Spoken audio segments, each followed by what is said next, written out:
Hi hello friends, എല്ലാ കൂട്ടുകാർക്കും നമ്മുടെ മൗനരാഗം സീരിയലിലെ നാളത്തെ അടിപൊളി പ്രൊമോ റിവ്യൂയിലേക്ക് തന്നെ സ്വാഗതം കേട്ടോ.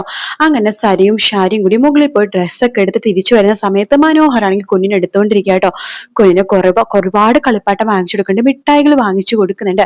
അതിനുശേഷം മനോഹറിനെ കുഞ്ഞിനെ നിലത്ത് വെക്കാൻ പോലും തോന്നുന്നുണ്ട് കേട്ടോ. മനോഹർ നോക്കുമ്പോഴേക്കും ഷാരിയും സരിയും കൂടി മുകളിൽ നിന്നിരുന്ന് താഴേക്ക് സ്റ്റെപ്പ് ഇറങ്ങി വരുന്ന കാണുന്ന മനോഹർ ആ കുഞ്ഞിനെ എടുത്തുകൊണ്ട് ഒറ്റ ഓട്ടോ ആയിട്ട് അവിടെ നിന്ന് അവരെ കാണാണ്ട് ഇങ്ങനെ പോവുകയാണ്. ഷാരിയും സരിയും കൂടി ബില്ലടിക്കാൻ വേണ്ടി നിന്നിട്ട് ബില്ലൊക്കെ അടിക്കുന്നുണ്ട്. ശേഷമാണെന്നുണ്ടെങ്കിലാണ് കുഞ്ഞിനെ എടുക്കാൻ വേണ്ടി നോക്കുമ്പോഴേക്കും ആ കുഞ്ഞിനെ അവിടെ കാണുന്നുണ്ട്. അപ്പൊ ഷാരി പറയണ്ട, അയ്യോ മോളെ, കുഞ്ഞ് എവിടെയെന്ന് ചോദിക്കണം. അയ്യോ എവിടെയാണല്ലോ വെച്ചിരുന്നത്, ശരിയാ എവിടെയാ വെച്ചിരുന്നത്, അയ്യോ ഞങ്ങളുടെ കുഞ്ഞ് ഇവിടെ പോയി, മോളെ മോളെ കൺമണി മോളെ എന്നൊക്കെ പറഞ്ഞ് അവിടെ നോക്കുന്നുണ്ട്. അപ്പൊ അവിടെ വേറൊരു കുട്ടിയിരുന്ന് കളിക്കുന്നുണ്ട്. ആ കൊച്ചിനോട് ചോദിക്കുന്നുണ്ട്, വീട്ടിൽ കുഞ്ഞുണ്ടായിരുന്നല്ലോ, കണ്ടിരുന്നോ? ഇല്ല കണ്ടില്ല എന്ന് ആ കൊച്ചു പറയാട്ടോ. അപ്പൊ അവിടെ ഇവിടെയൊക്കെ ഇങ്ങനെ നോക്കിക്കൊണ്ടിരിക്കുകയാണ്. ആ സമയത്ത് അവിടെ ഒന്നും തന്നെ കാണുന്നില്ല. പെട്ടെന്ന് തന്നെ സരിയാണെങ്കിൽ അവിടുത്തെ മാനേജറിനോട് ചോദിക്കുന്നുണ്ട്, അതെ എന്റെ മോളെ ദേ ഈ പ്ലേ ഏരിയയിൽ വെച്ചിട്ട് ഞങ്ങൾ മുകളിൽ നിലയിൽ സാരി നോക്കാൻ വേണ്ടി പോയതാ, തിരിച്ചു വന്നപ്പോ കുഞ്ഞിനെ കാണുന്നില്ല, കുഞ്ഞ് എവിടെ എന്ന് ചോദിക്കുകയാണ്. അയ്യോ മാഡം, മാഡത്തിന്റെ കുഞ്ഞാണ്, ഒരു റെഡ് കളർ ഡ്രസ്സൊക്കെ ഇട്ടിരുന്ന ഒരു 2 വയസ്സൊക്കെ തോന്നുന്ന ഒരു കുഞ്ഞ്, അതെ അതന്നെ എന്റെ മോള് എവിടെയാ? മാഡം, മാഡത്തിന്റെ കുഞ്ഞിനെയാണല്ലോ ഒരാളെടുത്തിട്ട് ദേ ഇപ്പൊ അങ്ങോട്ട് ഇറങ്ങി പോയുള്ളൂ. ഒരാളെടുത്ത് ഇറങ്ങിപ്പോയിന്നോ? നിങ്ങൾ എന്തൊക്കെയാ പറയണത്? എന്റെ കുഞ്ഞിനെടുത്തിട്ട് ഇറങ്ങിപ്പോയിന്നോ? നിങ്ങൾ എത്ര സിമ്പിൾ ആയിട്ടാണ് പറയണത്? ഒരു കുഞ്ഞിനെ ഇവിടെ നിങ്ങളെ വിശ്വാസത്തിലല്ല ഞങ്ങൾ ഇവിടെ ഏൽപ്പിച്ചിട്ട് പോണത്. ആ സമയത്ത് ആ കുഞ്ഞിനെ ഏതെങ്കിലും ഒരാളെടുത്താൽ നിങ്ങൾ ഇങ്ങനെയാണോ പറയണത്? മാഡം, ആ കുഞ്ഞിന്റെ അച്ഛനായിരിക്കും എന്ന് ഞാൻ വിചാരിച്ചത്. കുഞ്ഞിന്റെ അച്ഛനാ? ആ കുഞ്ഞിന്റെ അച്ഛനൊന്നും ഇല്ല. അയ്യോ മാഡം, ഒരു ചെറുപ്പക്കാരനായിരുന്നു, കണ്ട ഒരു 10-38 വയസ്സ് പ്രായം തോന്നിക്കുന്ന ഒരു ചെറുപ്പക്കാരനായിരുന്നു. ഈശ്വര അമ്മ, എന്റെ മോള് പിള്ളേരെ പിടുത്തക്കാർ തട്ടിക്കൊണ്ടു പോയി. ഇവരുടെ തുണിക്കടക്കെതിരെ കംപ്ലൈന്റ് കൊടുക്കണമേ, നമ്മളിവിടെ തുണി എടുക്കാൻ വേണ്ടി വന്നപ്പോഴേക്കും കുഞ്ഞിനെ കാണാതെ, ഇവരുടെ ഉത്തരവാദിത്തമല്ലേ കുഞ്ഞിനെ നോക്കുക എന്നുള്ളത് എന്നൊക്കെ പറഞ്ഞ ഒച്ചപ്പാടും ബഹളം ഉണ്ടാക്കാണ് സാരി കേട്ടോ. അതിനുശേഷം കുഞ്ഞിനെ വേണ്ടി അലഞ്ഞു തിരിഞ്ഞ് നടക്കണൊക്കെ ഉണ്ട്. ശേഷം സരിയു ആണെങ്കിൽ രാഹുലിനെ കാണാൻ വേണ്ടി ജയിലിലേക്ക് പോകുന്നുണ്ട്. സരിയുവിനെ സംശയം തോന്നുന്നുണ്ട്, ഈ മനോഹർ എങ്ങാനും ആണോ എന്നൊരു സംശയം സരിയുവിനെ തോന്നുകയാണ്. സരിയു ജയിലിലേക്ക് പോകുന്നുണ്ട് രാഹുലിനെ കാണാനായിട്ട്. അപ്പൊ രാഹുലിനെ കാണാൻ വേണ്ടി സരിയു ഇങ്ങനെ നിൽക്കാട്ടോ. സരിയുവിനെ കാണുമ്പോൾ രാഹുൽ പണ്ട്, മോളെ നീ വന്നോ, നിന്നെ കാണാൻ വേണ്ടി കാത്തിരിക്കായിരുന്നു മോളെ ഞാൻ. അപ്പോ എന്താ ഇത് കാര്യം? ഞാനും ഒരു കാര്യം അറിയാൻ വേണ്ടിയിട്ടാ വന്നത്. അച്ഛൻ എന്താ പറയാനുള്ളത്? മോളെ, അവൻ ആ മനോഹർ പരോളിൽ ഇറങ്ങി ഇന്നലെ. അവൻ ഇന്നലെ പരോളിൽ ഇറങ്ങിയെന്നോ? അതെ, ഇന്നലെ രാവിലെ തന്നെ 6 മണിക്ക് തന്നെ അവൻ ഇവിടെ നിന്ന് പുറത്തേക്ക് പോയി എന്ന് പറയാണ്. എന്നിട്ട് എന്നോട് എന്താ പറയാതിരുന്നത്? മോളെ, ഞാൻ നിന്നോട് എങ്ങനെ പറയും? ഈ ഒരാഴ്ചയായിട്ട് നീ എന്നെ കാണാൻ വന്നിട്ടില്ലല്ലോ, അതുകൊണ്ടാ എനിക്ക് നിന്നോടൊന്നും പറയാൻ സാധിക്കാത്തത് എന്ന് പറയാണ്. എന്ത് പറയാനാ മോളെ, കഴിഞ്ഞ ദിവസം ഞാൻ വീണ്ടും അവനെ കൊല്ലാൻ വേണ്ടി നോക്കി, അതും പരാജയപ്പെട്ടു. ദേ അവനിപ്പോ പുറത്തുണ്ട്, മോൾക്ക് പറ്റിയ അവസരമാണ് കിട്ടിയിരിക്കുന്നത്. അവൻ എങ്ങനെയെങ്കിലൊക്കെ മോൾ ഇല്ലാതാക്കാൻ നോക്ക്. മോൾക്കെതിരെ കേസൊന്നും വരാൻ പോണൊന്നുമില്ല, കാരണം മോള് 2 പ്രാവശ്യം മെന്റൽ ഹോസ്പിറ്റലിൽ കിടന്നാണല്ലോ, അത് ഡോക്ടറിന്റെ സർട്ടിഫിക്കറ്റ് ഉണ്ട്, മോളൊരു മെന്റൽ പേഷ്യന്റ് ആണെന്ന്. അതുകൊണ്ട് മോൾ എന്ത് ചെയ്താലും ഒരു കുഴപ്പമില്ല.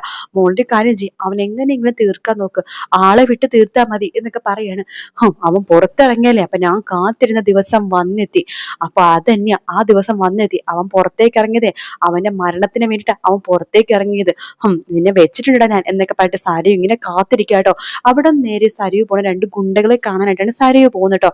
ഈ ഗുണ്ടകളെ കണ്ടിട്ട് ഈ മനോഹറിനെ കൊല്ലാൻ വേണ്ടിയിട്ടുള്ള കൊട്ടേഷൻ കൊടുക്കാൻ വേണ്ടി ഗുണ്ടകളെ കാണാൻ വേണ്ടി പോവാണ് സരിയു. അങ്ങനെ 2 ഗുണ്ടകളെ കണ്ടുപിടിക്കുന്നുണ്ട് സരിയു. ശേഷം മനോഹറിന്റെ ഫോട്ടോ ഫോണിൽ കാണിച്ചു കൊടുക്കുന്നുണ്ട്. ദേ ഇയാളെ കണ്ടില്ലേ, ഇയാളെയാണ് കൊല്ലേണ്ടത്. ഇവൻ ജയിലിലായിരുന്നു, പക്ഷെ ഇപ്പൊ ഇവൻ പരോളിൽ ഇറങ്ങിയിട്ടുണ്ട്. അതുകൊണ്ട് തന്നെ നിങ്ങൾ അവനെ കൊല്ലണം. എനിക്ക് അവനെ കൊല്ലാൻ ഒരു പാടില്ല, ഞാൻ കൊല്ലാൻ വേണ്ടി ശ്രമിച്ചതുമാണ്, പക്ഷെ അതിനൊന്നും നടന്നില്ല, പല പ്രാവശ്യം പരാജയപ്പെട്ടു. അതുകൊണ്ടാണ് നിങ്ങൾ ഏൽപ്പിക്കുന്നത്. നിങ്ങൾ ഒന്നും കൊണ്ട് പേടിക്കേണ്ട. എങ്ങാനും ഇത് കേസാവാണെങ്കിൽ ഞാൻ ആ കുറ്റം ഏറ്റെടുത്തോളാം. മേഡം, മേഡം എന്താ പറയണത്? സാധാരണ എന്തെങ്കിലും കേസ് ആയി കഴിഞ്ഞാൽ ഞങ്ങൾ തെളിവിൽ പോണോന്നാണ് പറയാറ്. ഇത് നേരെ തിരിച്ചാണല്ലോ മേഡം പറയണത്. അതെ, എന്റെ ജീവിതാഭിലാഷം എന്ന് പറയണത് അവൻ മരിക്കുക എന്നുള്ളതാണ്.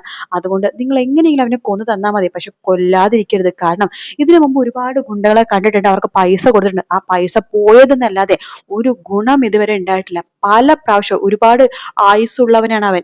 പല പ്രാവശ്യം പല രീതിയിൽ അവൻ ഹോസ്പിറ്റലിൽ കിടന്നിട്ടുണ്ട്. ജീവൻ ഇപ്പൊ പോകുന്നുണ്ട്, പക്ഷെ അപ്പോഴൊന്നും അവൻ മരിച്ചിട്ടില്ല. അതുകൊണ്ട് നിങ്ങൾക്ക് അഡ്വാൻസ് ആയിട്ട് വലിയൊരു തുകയാണ് ഞാൻ തരുന്നത്. ഇതിന് ഇരട്ടി തുക ഞാൻ നിങ്ങളെല്ലാം കഴിഞ്ഞ ഇതിന് ഇരട്ടി തുക ഞാൻ തരും. അതുകൊണ്ട് നിങ്ങൾ ഇനി എന്നെ വിളിക്കുകയാണെന്നുണ്ടെങ്കിൽ അവൻ മരിച്ചു എന്ന് പറഞ്ഞ വാർത്ത കേൾപ്പിക്കാനായിട്ടായിരിക്കണം നിങ്ങൾ ഇനി വിളിക്കേണ്ടത്. അത് അത്രയേ ഉള്ളൂ മേഡം. മേഡം നോക്കിക്കോ, അവൻ മരിച്ചു എന്ന് പറഞ്ഞ വാർത്തയായിരിക്കും ഞങ്ങൾ മേഡത്തിന്റെ ചെവിയിലേക്ക് ഇനി എത്തിക്കുക എന്ന് പറയണം. അങ്ങനെ ആയാൽ കൊള്ളാം. അല്ല, ഇതിനു മുമ്പ് ഇതുപോലത്തെ ഒരുപാട് വാക്കുകൾ കേട്ടോണ്ട് പറഞ്ഞതാണ്. ഇല്ല മേഡം, ഇത് അങ്ങനെയൊന്നുമല്ല. മേഡം തീർച്ചയായിട്ടും കാത്തിരുന്നു, ആ വാർത്ത തന്നെ മേഡത്തിനെ ഞങ്ങൾ അറിയിച്ചിരിക്കും. ശരി, അത് പറയാൻ വേണ്ടി മാത്രം നിങ്ങൾ എന്നെ ഇനി വിളിച്ചാൽ മതി. പിന്നെ അവനെതിരെ എന്ത് കേസൊന്നുമല്ല, ഞാൻ ഏറ്റെടുത്തോളാം. എന്നൊക്കെ പറഞ്ഞിട്ട് സരിയു ഗുണ്ടകൾക്ക് അഡ്വാൻസ് കൊടുത്തതിന് ശേഷം അവിടെ നിന്ന് പോകുവാട്ടോ. അതിനുശേഷം കാണിക്കണത് നമ്മുടെ ഷാരിനെയാണ്. ഷാരി കിരണിന്റെ മൊബൈലിലേക്ക് വിളിക്കുന്നുണ്ട്. ഹലോ കിരൺ മോനെ, ഇപ്പൊ എവിടെയുണ്ട്? ഞാൻ വീട്ടിലുണ്ട്. എന്താ ആന്റി? അതെ, ആ മനോഹർ പരോളിൽ ഇറങ്ങിയിട്ടുണ്ട്. അവൻ പരോളിൽ ഇറങ്ങി എന്നറിഞ്ഞപ്പോ തന്നെ സരിയു അവനെ കൊല്ലാൻ വേണ്ടിയിട്ടാണെന്ന് തോന്നുന്നു ഇവിടെ നിന്ന് ഇറങ്ങിയ ഒരു ഒറ്റ പോക്കാണ്. ഇതുവരെ തിരിച്ചു വന്നിട്ടില്ല. അവൾ ഇന്ന് കമ്പനിയിൽ വന്നിട്ടില്ലെന്നാണല്ലോ ഹരിയേട്ടൻ പറഞ്ഞത്. എനിക്കറിയില്ല മോനെ, അവൾ എങ്ങനെയാണ് മനോഹരനെ കണ്ടുപിടിച്ച് കൊല്ലാൻ പോണെന്ന് തീരുമാനിച്ചേക്കണത്. അവളാണെങ്കിൽ രണ്ടും കൽപ്പിച്ച രീതിയിലാണ് മോനെ നിൽക്കുന്നത്. എങ്ങനെയെങ്കിലും അവനെ കൊല്ലണം, അത് മാത്രമാണ് അവളുടെ ഉദ്ദേശം. ഇവളിത് എന്ത് ഉദ്ദേശിച്ച ആന്റി? അവൾക്കിപ്പോ എല്ലാവരും കൂടെയുണ്ട്, അവളെ സപ്പോർട്ട് ചെയ്യാൻ എല്ലാവരും ഉണ്ട്. പൊന്നും കൂടെ പോലത്തെ ഒരു മോളുണ്ട്. പിന്നെ അവൾ ആർക്ക് വേണ്ടിയാണ് ഈ വാശിയും വൈരാഗ്യത്തിൽ നടക്കുന്നത്? ശരി, അവൾ അവനെ കൊന്ന അവൾക്ക് എന്താ സംഭവിക്കാൻ പോണത്? അവളുടെ കുഞ്ഞ് ശരിക്കൊന്ന് കാണാൻ പോലും അവൾക്ക് ഇനി സാധിക്കില്ല. ജയിലിൽ കിടക്കേണ്ടി വരും. എത്ര വർഷം കഴിഞ്ഞാൽ പുറത്തിറങ്ങാന്ന് അറിയാവോ? അവൾ ശരിയാണ്, മെന്റൽ പേഷ്യന്റ് ചിലപ്പോ കാലയളവ് കുറഞ്ഞു കിട്ടുമെന്നേ ഉള്ളൂ. അല്ലാതെ ഒരിക്കലും അവളെ എന്താണ് ശിക്ഷിക്കൊന്നുമില്ല എന്നിങ്ങനെ പറയാണ്. അപ്പോഴേക്കും ഷാരി പറഞ്ഞു, മോനെ എങ്ങനെയെങ്കിലൊക്കെ അവളൊന്ന് രക്ഷിക്കണം മോനെ എന്നിങ്ങനെ പറയുന്നുണ്ട് കേട്ടോ. ആന്റി പേടിക്കണ്ട, ഞാൻ നോക്കട്ടെ എന്ന് പറഞ്ഞിട്ട് കിരൺ ഫോൺ വെക്കാണ്. ബൈജു ചോദിക്കണ്ട, എന്ത് പറ്റിയാളിയാ, എന്താ കാര്യം എന്ന് ചോദിക്കുമ്പോ ഒന്നും പറയണ്ടടാ, ആ ഗംഗപ്രസാദിന്റെ കാര്യം ആലോചിച്ച് തല വേദനിച്ച് ഇതായിരിക്കുന്ന സമയത്താണ് ഇപ്പൊ അടുത്തൊരു കേസ് വന്നിരിക്കുന്നത്. എന്തു പറ്റി? മനോഹർ പരോളിൽ ഇറങ്ങിയിട്ടുണ്ടെന്ന്. ആഹാ, അവൻ പരോളിൽ ഇറങ്ങിയോ? അതല്ല ഇപ്പൊ കേസായിരിക്കുന്നത്. സരയു അവനെ കൊല്ലാനായിട്ടാണത്രേ എവിടെയോ പുറത്തു പോയിട്ട് ഇതുവരെ വന്നിട്ടില്ലെന്ന്. ഷോ, അവൾക്ക് ഇത് എന്താ അളിയാ? അവളെ സ്നേഹിക്കാനും അവളെ സപ്പോർട്ട് ചെയ്യാനും നിങ്ങൾ എല്ലാവരും കൂടെ തന്നെ ഇല്ലേ? പിന്നെ അവൾക്ക് ഇത് എന്തിന്റെ വാശിയാണ്? എനിക്കറിയില്ലടാ, എല്ലാം കൂടിയായിട്ട് വട്ടുപിടിക്കാണ്. അല്ലെങ്കിലും എന്നെ തന്നെ പറഞ്ഞാൽ മതി. ആ ഗംഗപ്രസാദിനെ കൊല്ലാനായിട്ട് നല്ലൊരു ചാൻസ് രണ്ട് പ്രാവശ്യം എന്റെ കൺമുമ്പിൽ ഉണ്ടായതല്ലേ. രണ്ട് പ്രാവശ്യം ഞാൻ അവനെ കൊന്നില്ല. ആദ്യത്തെ പ്രാവശ്യം അവനെ കൊന്നിരുന്നെങ്കിൽ കല്യാണിയുടെ അമ്മ ജീവനോടെ ഉണ്ടായനെ. അത് പോയിട്ട് രണ്ടാമത്തെ പ്രാവശ്യം അവനെ കാട്ടിൽ വെച്ച് കൊല്ലാനുള്ള അവസരം കിട്ടി. അവൻ മരിച്ചു എന്ന് പറഞ്ഞ് ഞാൻ തള്ളിക്കളഞ്ഞു. അവന്റെ ജീവൻ നിലച്ചതിന് ശേഷം മാത്രമേ ഞാൻ അവിടെ നിന്ന് വരാൻ പാടുള്ളായിരുന്നു. ഇപ്പൊ അതിനെല്ലാത്തിനും കൂടി അനുഭവിക്കുക എന്റെ ഭാഗത്തെ തെറ്റ്. ഞാൻ അവനെ കൊന്നു കളഞ്ഞെന്ന് വിശ്വസിച്ചു. പക്ഷെ അപ്പോഴും കല്യാണിയൊക്കെ പറഞ്ഞു അവൻ മരിച്ചിട്ടില്ലെന്ന്. പക്ഷെ അവൻ മരിച്ചു എന്ന് തന്നെയാണ് ഞാൻ വിചാരിച്ചത്. അവൻ അങ്ങനത്തെ ഒരു ജന്മമായി പോയല്ലോടാ എന്നൊക്കെ കിരൺ പറയുമ്പോ ബൈജു പറയണ്ട, അത് അങ്ങനത്തെ ജന്മമാണ് അളിയാ. കാർത്തികച്ചിയും കാർത്തിച്ചിയുടെ അമ്മയും പറഞ്ഞതൊക്കെ അറിയില്ലേ?